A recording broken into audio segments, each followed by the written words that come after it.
Hi, my name is Cigarroa. I am a senior, and I have been in the audio-video sequence for 3 years. I decided this year that I wanted to get more involved in the film club.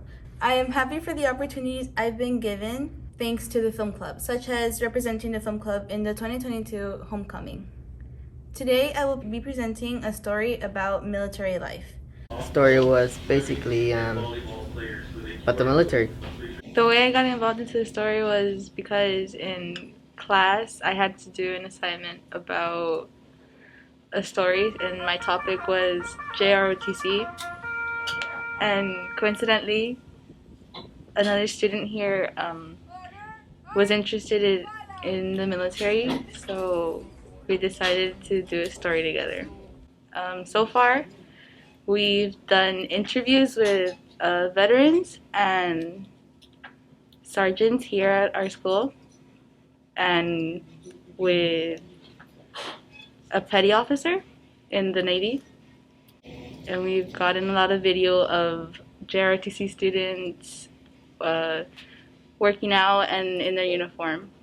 I learned that editing is not too easy, but also it's not that difficult. Most fun part for me would be going out and getting video about these activities.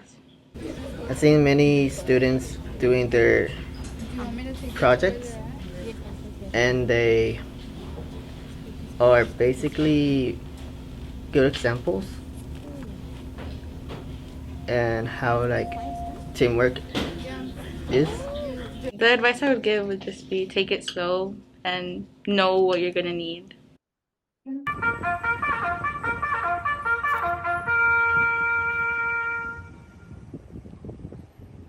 The death of Lance Corporal Espinosa affected each and every single one of us in the military community.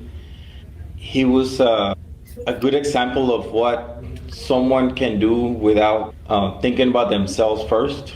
The JROTC program, well, it means Junior Reserve Officer Training Corps. It was founded in 1916. It's a good place that you learn discipline, responsibility, motivation, dedication. And if you were to join the military, you will be making a little bit more money than a regular person. JROTC is important because it instills different values into the students.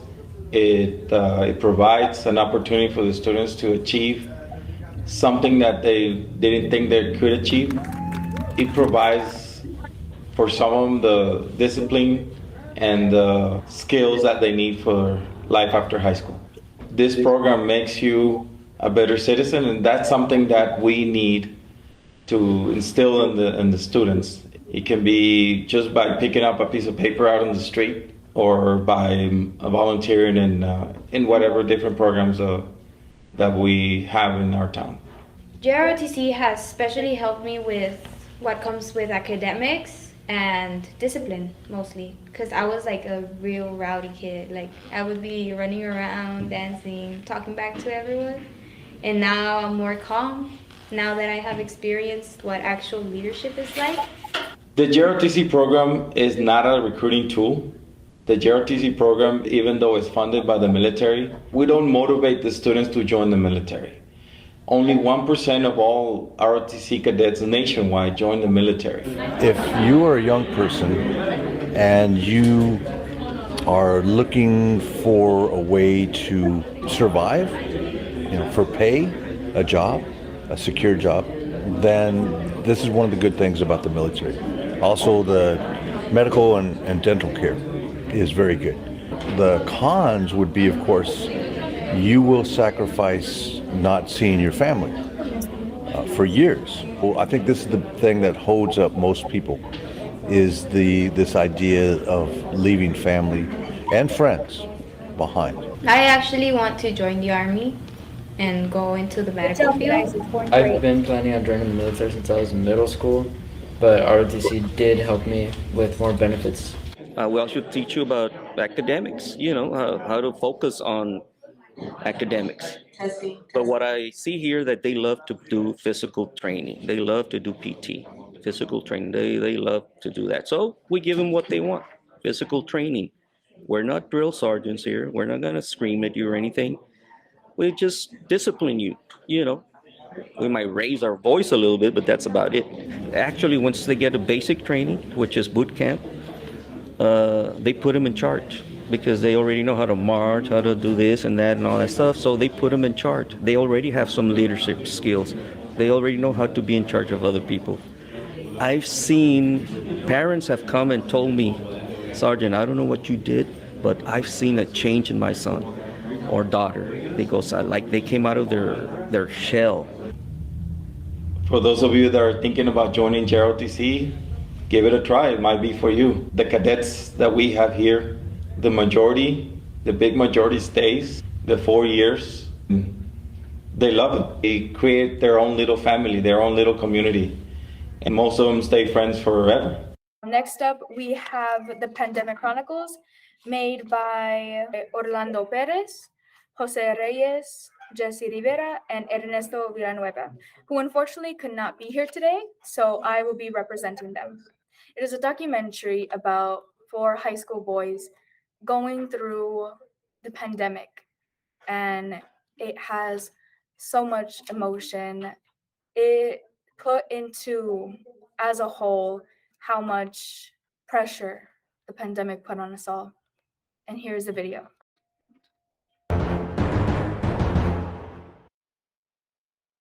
At first, I was happy about the extension of spring break, but it only kept getting longer from there on, with no sign of students going back to school in sight. Even though I wanted to meet up and hang out with my friends, I wasn't able to because of the coronavirus. It was such a sudden and odd change that I had to deal with that I never even properly adapted to. In the beginning of online classes in the 8th grade, I had neutral feelings about them, but as they went on, I began to despise my classes, and I started to slack off. I got to the point where I would almost never even do my assignments. When I would log on to my classes, I would either get distracted by something or start playing video games. That's when quarantine took a turn for the better. School was quite boring, but after some time my family started getting more comfortable with me going out and my friends coming over. We started hanging out often and it was pretty fun. By the time I had come to realize it, a year had already passed and I was in public school, even more eccentric than before. When I was in the 8th grade, the COVID-19 virus had started to spread. By the time I knew it, spring break had gone from 1 week to several months. While being quarantined and doing school online, I found it easy to adapt to the virtual style of learning. Not having to wake up at 6:30 in the morning, rushing to get ready for school 5 days a week, to me was absolutely amazing. Although that came at the cost of not being able to see my friends in person. Because I was unable to talk to my friends in person, I had once again begun to play video games online with them so that I could still keep talking to them while keeping my friends and I safe from the virus. As time went on, I began to shift away from my friends and started talking to them less and less. As I drifted away from my friends, the next school year had started, and I had begun to feel the boredom that I had once felt before arise again with the things that used to keep me entertained. That was when my sister introduced me to a thing called manga, which are graphic novels, also known as comics, that had been made in Japan. I had been intrigued by the things that had been expressed through their stories and art. By the time my collection had reached more than I could ever imagine it to accumulate to, I had come to the realization that I had been saved from the boredom that I had been facing. The pandemic hit me like a train. One moment we were in school socializing with each other, the next we were isolated for far too long. I did many things during the pandemic to keep myself distracted. A good portion of my time was spent on the internet in a state of absolute nihilism. Every once in a while, I would hang out with my friends at the skate park.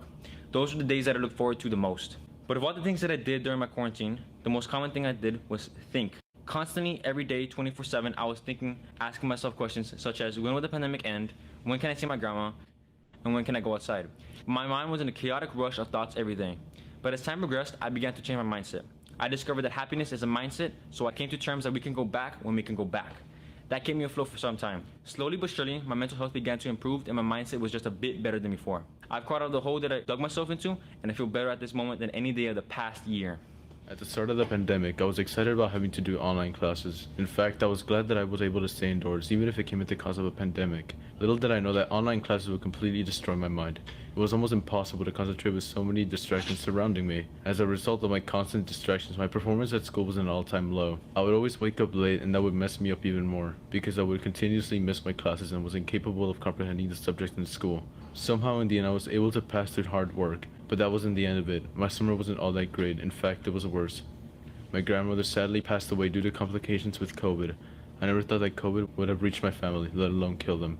I was extremely heartbroken to hear about her passing. I've gotten over it by now, but it still took some time. I never really believed that COVID would be something serious. I thought it would have died out in a couple of weeks, and boy was I wrong. It's been smooth sailing after that. Nothing noteworthy has been happening lately, which I'm grateful for.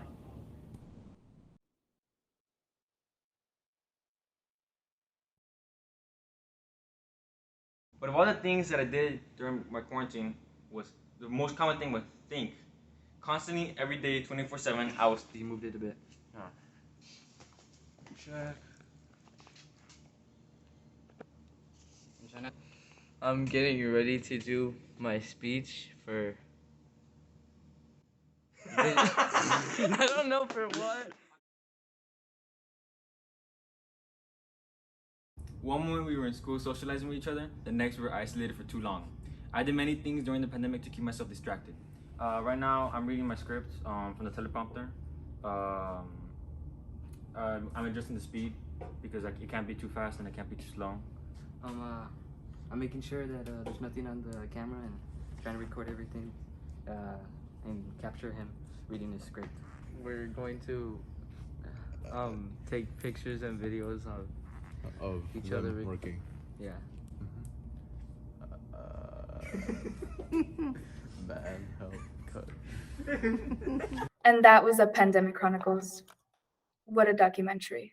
Next up, we have Jesse Anaya, Alexis Valderas with Beautiful Bones. This has been a fun experience, especially for me and for my friends there.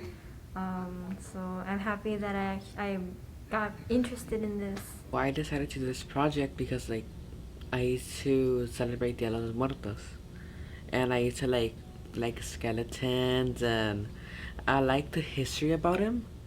I basically like everything about it. Dia de los Muertos, skeletons, how we celebrated, and basically the whole meaning of it. So in the beginning, we were taking pictures of the ofrendas at the school called VMT, Vidal M. Treviño. And it's a magnet school where everyone from all different schools come together there and learn. It's been really nice since this is actually the first time I've actually worked on anything in this club. So I think that it's very cool. And well, we planned out our entire topic of what we're gonna be doing, and then we started writing down all the questions for interviews that we need to do. We take pictures of places for our story, and then as soon as we do all of that, we write the script and everything, and we added to the computer, and then we start editing, and we end up doing the project. My team and I were staying after school and talking and brainstorming about the ideas of the meaning of beauty in the bones or beautiful bones. Wait, right now we're working together as a group, and we're editing the interviews, the videos, and the photos all together. The thing for this documentary is that you have to think outside of the box and inside the box. Mostly outside. You have to think about what type of questions do you want? What do you want to tell the person that's getting interviewed? What would you like for this story to be about? The funnest part was probably maybe taking the actual interviews and taking the pictures, and also the editing, because I get to learn new stuff. That we can do this in this story, and I think this story will do really good. Hello, my name is Jesse Anaya. And I'm Alexis Valderas. We are the creators of Beautiful Bones, a documentary about how bones are significant to arts and culture. Beautiful Bones is about Dia de los Muertos that we have in our Mexican culture and how we use it in art. Bones are beautiful in many ways and forms. Please enjoy a documentary called Beautiful Bones.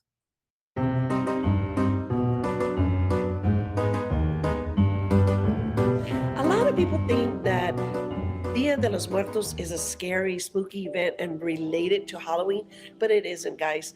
This is a tradition that began with the Mexican heritage in Mexico City, but now, guys, it is international. It is celebrated all over the world because they are understanding this wonderful way to honor our past ones, and it's just a beautiful experience. Es muy extraño hablar acerca de la muerte y cómo es que se celebra, pero para nosotros los mexicanos y muchas personas que vivimos aquí en Laredo, las calaveras es parte de nuestra cultura, es saber de dónde venimos y saber también hacia dónde vamos, y es por eso que hacemos las calaveras. Son parte fundamental del Día de los Muertos. Hay varias cosas que se hacen el Día de los Muertos, todas las cosas que se hacen el Día de los Muertos tienen un significado.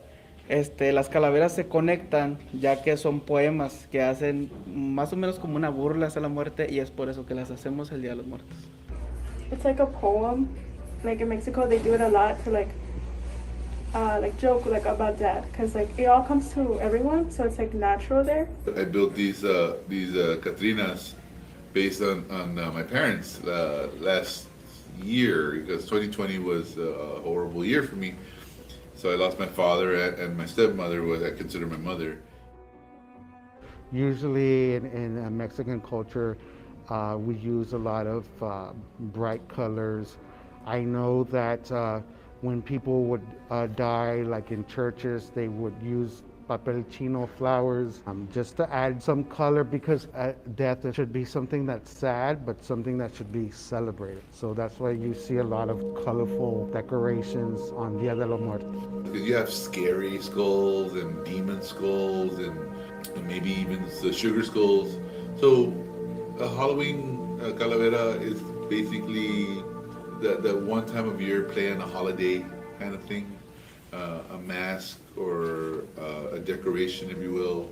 Whereas the Day of the Dead calaveras have more meaning to them. Possessions that you have or everything you enjoy in this physical realm, you won't be able to take that with you in death. So it's kind of like a satirical look at death, saying it's whether you're rich or you're poor, when you die, none of these things are going to go with you. In the art world, if you want to get better at life drawing, it's a good idea to start drawing skeletons, especially skulls and bones like that, because practicing those shapes will lead into helping drawing realistic features. Bones have a beautiful texture to them. They have a nice color to them. Even when they're dirty, they look interesting. At one point, this thing was covered with muscles and ligaments, and then covered with skin, and it had all of these functions to it. But I think of the foundation. Like bones are a foundation that keeps us upright and straight, or that we can utilize later in life when we have no tools nearby, but all of a sudden, oh, I could use this bone with the ball socket joint and use it as a hammer. You know? So that's when I think of beautiful bones, I think that they all have a use, either for artistic purposes or for functional purposes.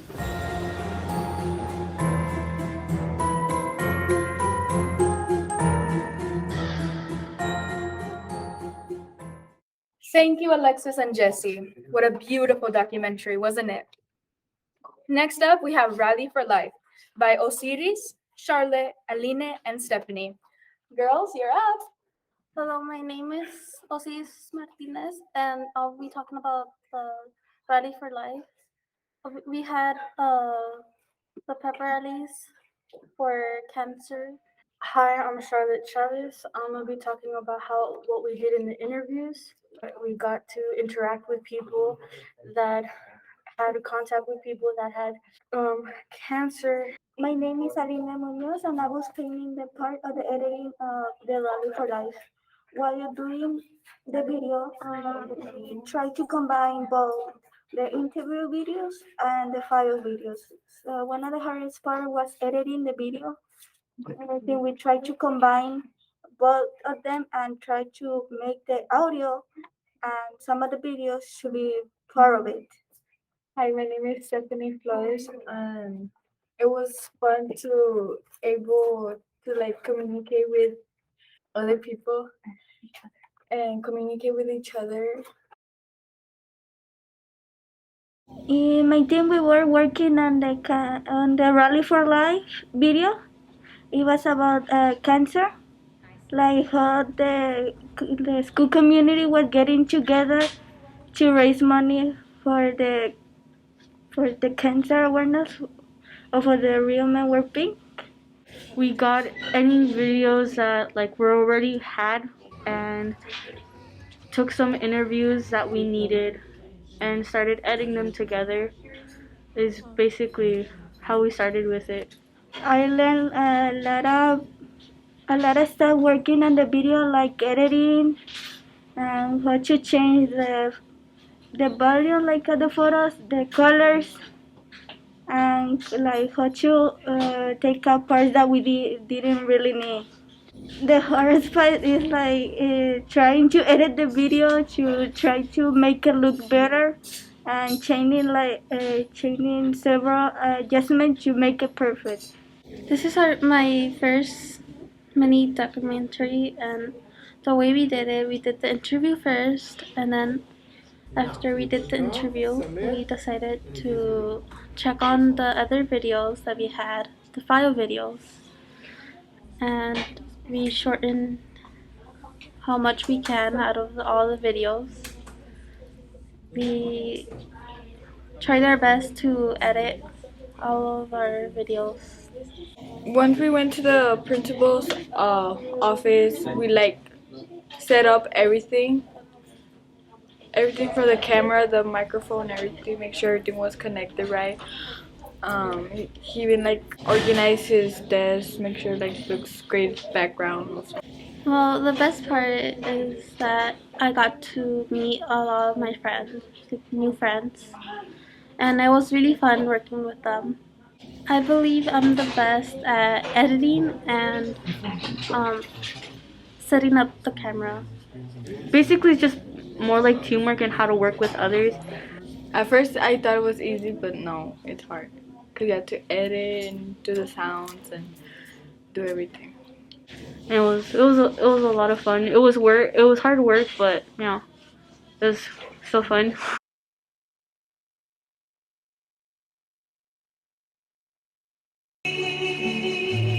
Every year we have an event called Real Men Wear Pink, and we usually get somebody from our school to represent Cigarroa High School for the Real Men Wear Pink. We have Mr. Albino Gutierrez, who will be representing Cigarroa this year. And usually what we do, we have fundraisers to raise money to help out to find a cure for cancer. Well, when everyone comes together wearing pink, it's a great feeling. That means that we are all united in the fight against cancer. And it's when you feel the sense of community and you have a chance to be part of something bigger than you are as a person. One of the ways that we can help families that have somebody that is experiencing cancer is by supporting them emotionally first, and then by participating in campaigns such as the Real Men Wear Pink. Well, it was a team effort, definitely. Everybody coming together and helping me raise money. Of course, I went everywhere with my pink tie or sometimes my pink shirt, and I made them aware that I was the representative of the school at that point. And there was a lot of people involved. It's not a one-person deal. It's a team effort. My name is Ana Nañez. I'm the counselor secretary here at Cigarroa High School. We get anybody involved with the community to be one of our representatives. Each of the representatives must raise at least $1,000. But usually from schools, any other participant around the city, they usually tend to do it like they're competing against each other. And it's for a good cause. Usually that money is used for research for cancer, and part of it goes for the research, and another part we have a program that would help any participant, anybody with cancer. I volunteer with the American Cancer Society because my sister is a breast cancer survivor. She's been cancer-free for 18 years now. The job in All Real Men, when you say yes to this, is because you're gonna try to raise money. There's a goal, and you have to start raising money for the Cancer Society. All thanks to all the students that helped me here at Cigarroa. We did several activities. The first one was to sell this mask that we have here, especially this ones. We were selling masks. We had these other masks. I think they were made from cotton. And also we were selling some bread of course in their bags. And we also did the challenge for boys and men to raise up money to come and pick one of the days. And of course we put it on Facebook for people to donate it. The difference in pep rallies that we used to have, it was in person. Everybody was there. We could see face to face everyone. This time around, the pep rallies are different. We have to do it virtually because we don't want too many people together because of COVID. Or it was kind of like half and half, the last one, but yes, a big difference between one and the other one.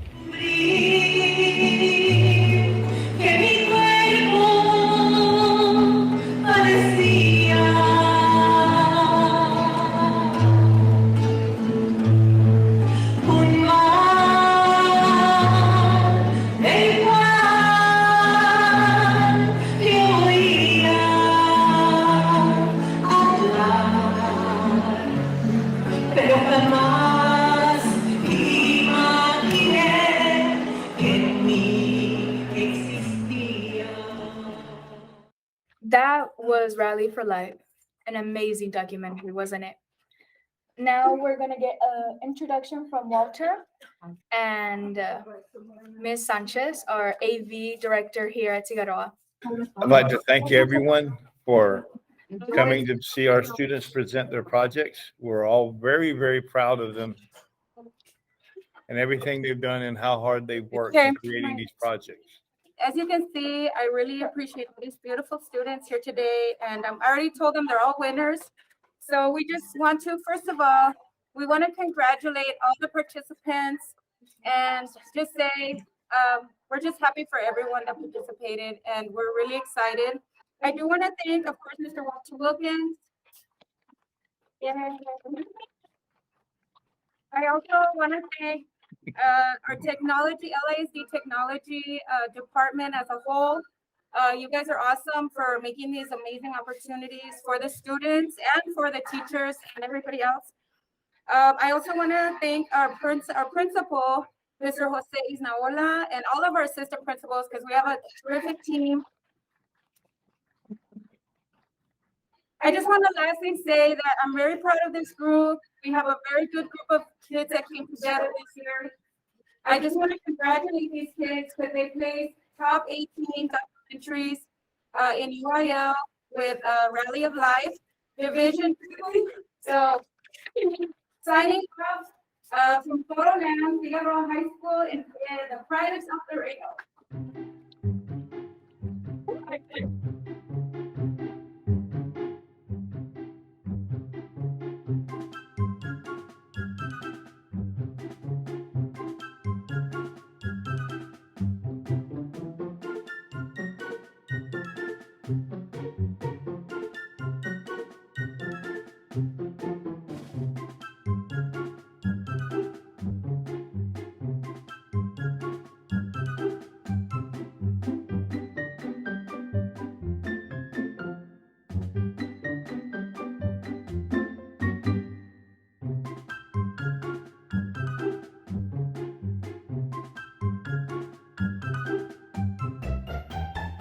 Our 9-12 grade division, we have